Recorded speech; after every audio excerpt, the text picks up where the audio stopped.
Well, you might recognize this guy's face or his name, pictured on a big jumbotron, right? At Right. the football stadium. It's Barry. His last name is Hauser. He is the director of the Marching Illini and the Fighting Illini Pep Band at basketball games. Yeah. And you ready to go for a ride? Ready to go for a ride? All Let's right, do it. Here we go. My first question is, how does someone get from, assuming you were in a band in high school, how do you get from there to being a band director at a major university? Was that your goal? Well, no, it wasn't. That's a great question. Honestly, the goal was to go to law school, become a lawyer, Interesting. get into politics and so forth. And you probably got into some politics now that you're at there's a some university, politics right? at the university for sure. But yeah, the goal never really was to teach at the collegiate level or become a band director at the collegiate level. A lot of it, the music thing kind of got me in high school.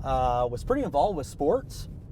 Played baseball and had a line drive that came in, broke my femur. Oh. And that kind of turned the track of where I was going in terms of law and things like that. I got more involved with music just because of the leg having breaking that. And so anyway, got more and more involved with music and said, wow, you can do a career in this by going out and becoming a music educator. What was your instrument? Instrument was trumpet. Okay. So, me too. Yeah, Look at that. Yeah, definitely. I like Trumpet it. and Muhammad, yeah.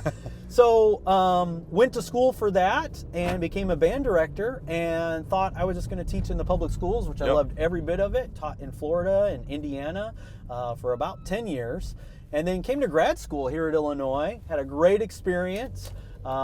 Still no goal of really teaching at the collegiate level, but started seeing more and more what took place at the college level.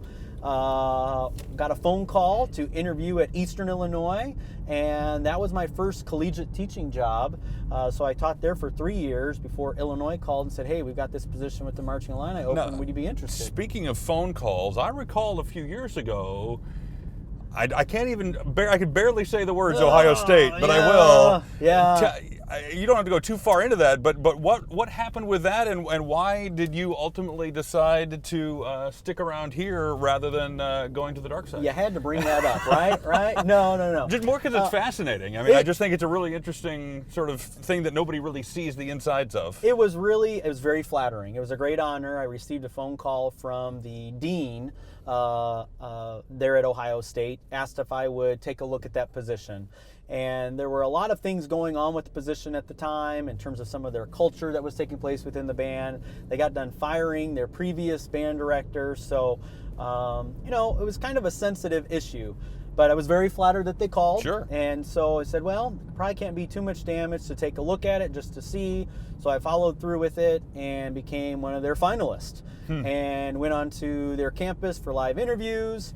And again, when you look at their culture there and their resources, they have everything under the sun. I mean, it's amazing. And their football team, obviously very successful. They're all right, huh? Yeah, they're doing okay. So, there were a lot of things that went into that decision. Family, my students here at Illinois. I have a lot of hats that I wear here at the university, very similar to what you do on a regular basis. But, when you look at the scope of what I'm able to do with the Marching Illini and the students that we have here, that was ultimately a big part of the decision to stay.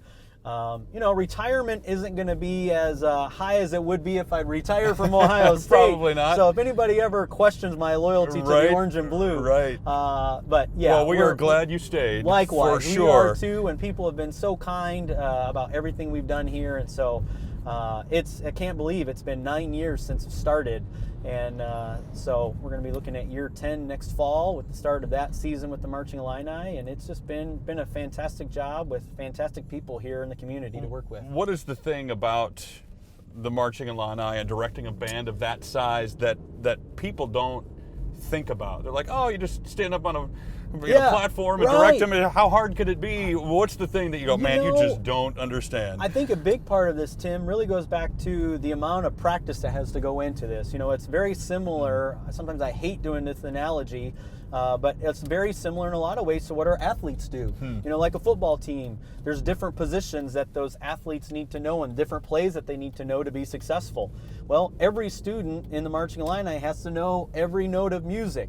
They need to know where their GPS coordinate is out there on the field, so the pictures that we create look like something as opposed to just an amoeba or a blob or something like that. By the way, do you use technology to help them figure out where on the field they need to be? We sure do. And there's been computer-aided drill design that came about many years ago, but you would still print paper out.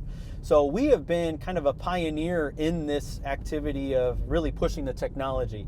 All of our students use their phones or their mobile devices that they have, and we've got a number of apps that we use. We're completely paperless. Part of that, it's very sustainable.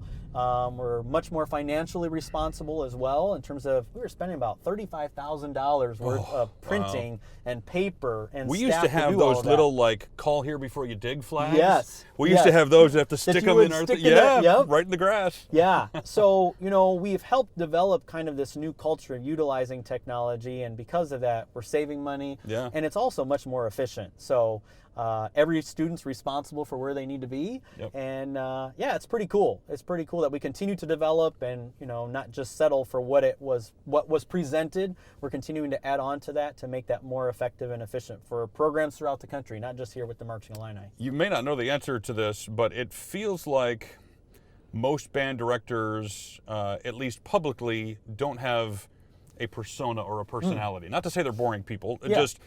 It's the band, and they're just there making sure they're doing what they need to. With you, and I think it's been to your benefit, it feels like there is a personality. There's a persona around that, and the culture at games, it's not centered on it, but it's certainly a part of it. Has that been intentional on your part, or is that just sort of an outcropping of who you are? How does that all work? I'm going to go with the latter there. For people that know me and why we do what we do, it's completely centered on our students. We really want to make sure that they have a first-class experience here. But with that, as we all know, you have to develop relationships. And on this campus that is so vast and can sometimes come across as siloed, and that's not necessarily a negative thing in terms of it's great that people are so focused on their content area, but in my job here, we're trying to pull together so many different units and entities across campus that we can collaborate so much more. So I think that is probably a big part of why there's maybe this persona. We love people. And we love that people love the Marching Illini. We don't take that for granted.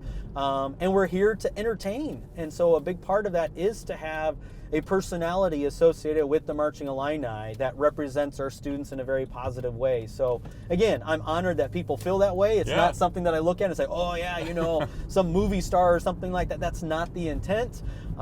We just want to do a great job representing our community, representing the university, and that's really where that drive comes from. There are obviously basketball, we're inside, and that's nice, but football, man, you guys got the elements you got to deal with, whether it's rain or snow or cold. Yeah. You have any tricks for staying warm up there on that stand? People always ask why I continue to move around and don't stay in one place at the same time.